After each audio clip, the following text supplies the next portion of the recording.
Le chiffre a été révélé hier par Michel Sapin lors d'une conférence de presse dédiée à la lutte contre le terrorisme. 20 000, 30 000, par définition personne ne sait le chiffre exact, mais c'est grosso modo ce dont ont eu besoin les terroristes pour frapper. 30 000 euros, un montant dérisoire financé par un cumul de toutes petites sommes selon le ministre des Finances. Alors, comment traquer de telles opérations? La semaine dernière, le gouvernement a annoncé une série de mesures. La première d'entre elles, un encadrement plus rigoureux des cartes bancaires prépayées. Sur le modèle des cartes téléphoniques, elles sont utilisables sans vérification d'identité jusqu'à un montant de 2 500 euros sur un an pour les cartes rechargeables et jusqu'à 250 euros pour celles qui ne le sont pas. Selon Bercy, des dispositions seront prises pour limiter le montant total crédité et pour mieux encadrer l'anonymat des clients.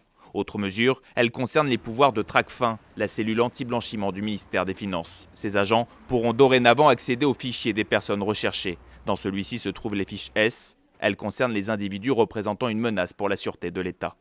Il faut aller de plus en plus vers un croisement des fichiers, entre les fichiers de ceux qui sont signalés comme radicaux ou potentiellement à risque et les fichiers bancaires, de sorte qu'on puisse, à travers ces croisements de fichiers, détecter des mouvements de fonds, des mouvements financiers anormaux. L'ensemble de ces mesures fera l'objet d'un décret en Conseil d'État au premier trimestre 2016.